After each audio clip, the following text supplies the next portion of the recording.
Hello creators and welcome back. This week we're going to be focused on interactive fiction, and in particular some of the oldest interactive fiction. A couple of things that I wanted to note in the book before we started. Brian Alexander talks about he doesn't use this term, but he talks about nonfiction storytelling, and the way I would put it is the possibility for creative nonfiction. And if you Google that term, basically what it means is that we're using storytelling techniques that you've been analyzing in these stories, character development, tone, theme, and so on, but to tell a nonfiction story. I'm not sure that there are many interactive nonfiction stories, because I imagine that would have to take some creativity because of all the different pathways possible. But I did want to mention that creative nonfiction is still storytelling, and Alexander mentions that. He also, on 24 here, I think he makes a great point. He writes, quote, "Storytelling is, as we have seen, as close to a universal as human culture gets." This sounds very that he is really talking up storytelling, but I don't disagree with him. And before he gets to that point, he explains that technology, even with computers, is just another way of telling stories. That technology is a tool for telling stories, and not the other way around. So instead of thinking about using the technology and using all the bells and whistles, we really have to think about what is a good story, and then we can think about what technologies would be best used to tell that story. So let's go to week 6. And I'm doing a video for this week because we're all going to be playing this game, or this text-based adventure, text-based story called Colossal Cave Adventure. Now, originally this, I think, was called Colossal Cave and then got called Adventure. But originally the guy who made it for his children, to entertain his children. And then released it on the internet, and it became very popular. There is actually a long line of games that kind of spring from this interactive text-based adventure, like the King's Quest games, or all of those shareware games that I played in the 90s. This is what really got me into digital storytelling before anyone was using that term. It also, creating a story like this, as you can imagine, takes quite a bit of time, because you have to think about all the possibilities. Let's go ahead and click on it here. Now this site is for a TV show called Halt and Catch Fire about computer programming in the early 80s. So I haven't checked that out yet, but it sounds promising. So you'll see if when we start the game here, it tells us welcome to adventure. This was developed by Willie Crowther, and it gives us some rudimentary instructions. Those rudimentary instructions will help, and like I mentioned in the email, but may have failed to mention in the web page, I'm not expecting you to finish this game. I played it on and off throughout the years, and I've never actually finished it. I have gotten a little ways and interacted, but I want you to play just enough so that you have an idea of how to answer the question of whether this is a good technology for using to tell a story. So we're going to say no here.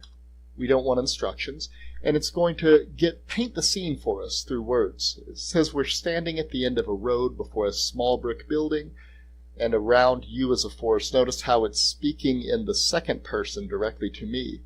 A small stream flows out of the building and down the gully. Now, if any of you are familiar with the older school Choose Your Own Adventure books, this is very similar. It's just automated. So let's see. I'm going to see if I can follow the stream.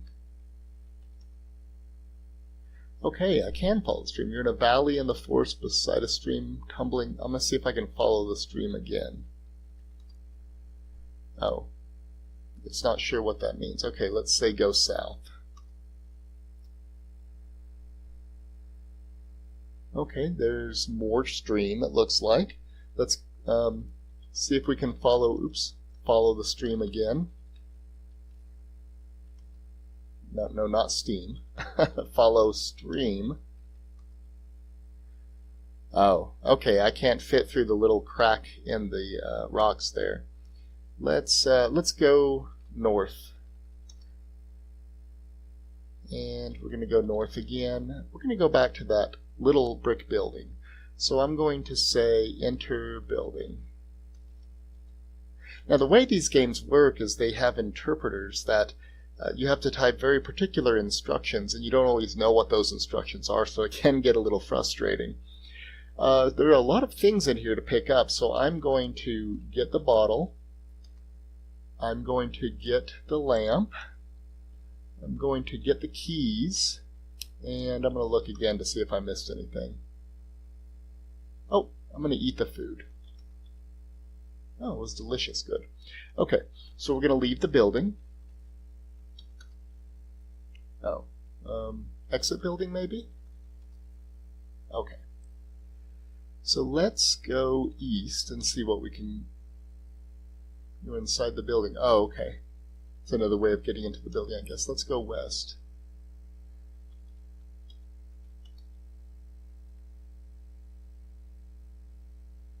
A building in the distance. Oh, it's the building I came from, I bet. No way in that direction. Okay, let's go south.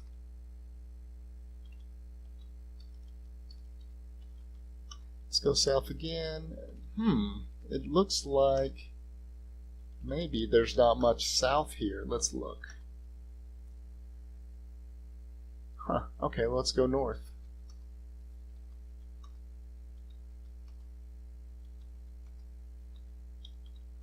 Okay, this is where it gets confusing because you're not sure where you are in spatial relationship to the game. And so this would come later when we had maps to kind of control where we were. But right now we kind of have to remember. So let's go east again. And let's go south from here. Okay, see if we can go south again. There we go. So right now there is a 20-foot depression, and there is a strong steel gate mounted in concrete. The gate is locked. The grate is locked, so let's go ahead and unlock grate because we have those keys. Oh, good. So let's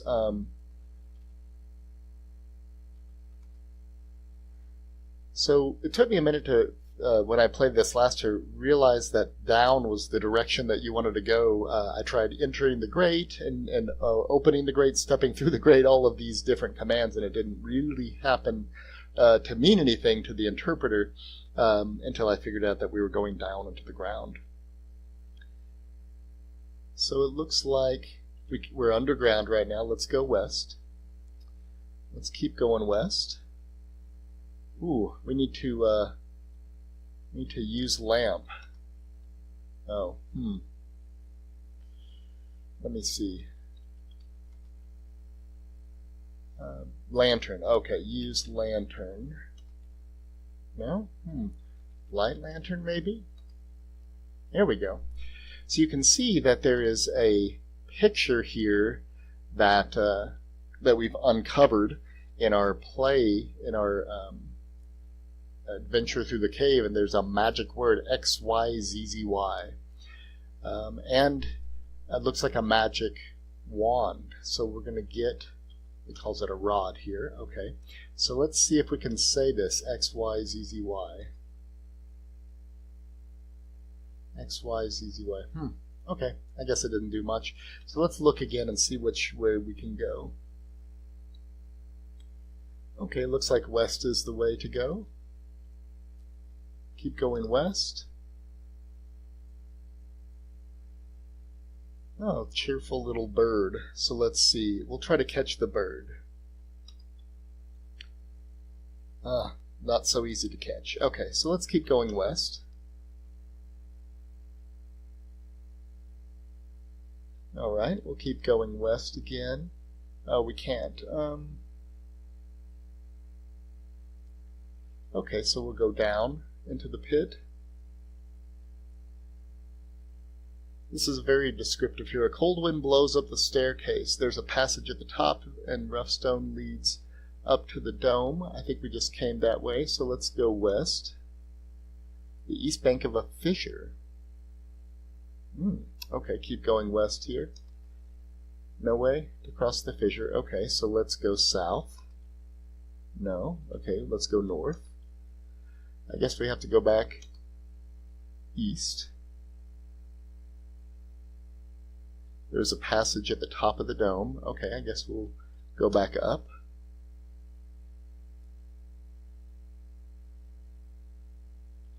So,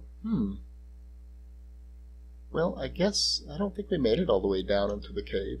Oh, here we go. We made it down. Okay, so instead of going back up, I went back down, and now we are in the Hall of the Mountain King with passages in all directions.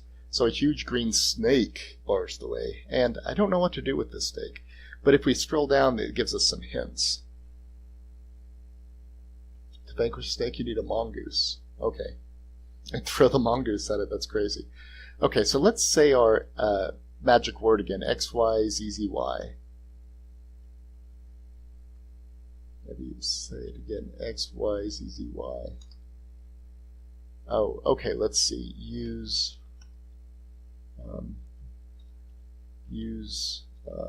black rod, or wave black rod. It's just wave rod. Nothing happens. Okay. Well, I guess if I were in the right chamber, it would happen. So I'm not going to play any further in this game, but I wanted to show you kind of what this game was about. And for the time, it was pretty revolutionary that you'd be able to interact with the story rather than just kind of passively read it. And, you know, literature and people who have studied literature have been talking about engagement with the story since at least Aristotle. But what is interesting to me with digital storytelling is that it becomes literal, and you are able to actually interact, and the choices you make can send you down different paths and can change the story.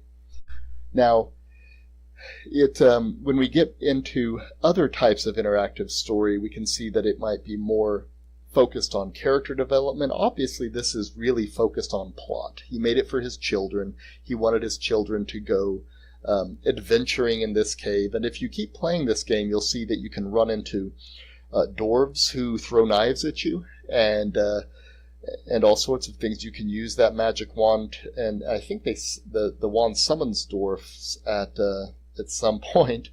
But you can see that what you're doing is interacting with the interface, and it's giving you a description of the next room you move into, and giving you a description of whether what you try to do actually succeeds.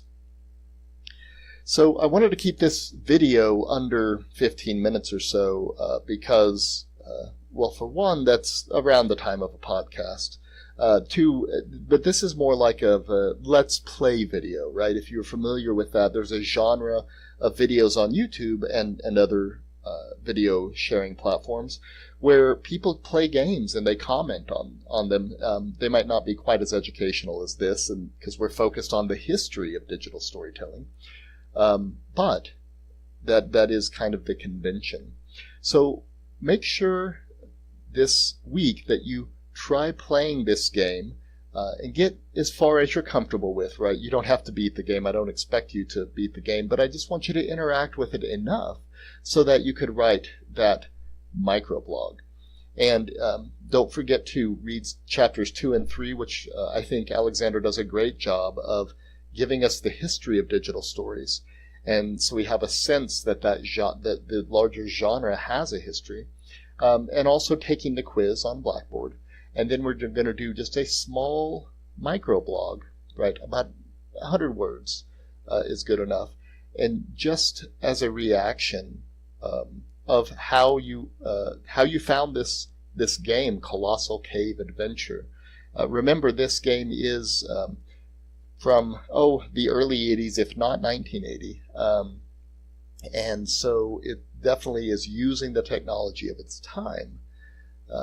But one thing that we can think about when we're playing games like this is that there is something different about the storytelling, right? I think it gives the reader or player, if you will, a little bit more control over the story.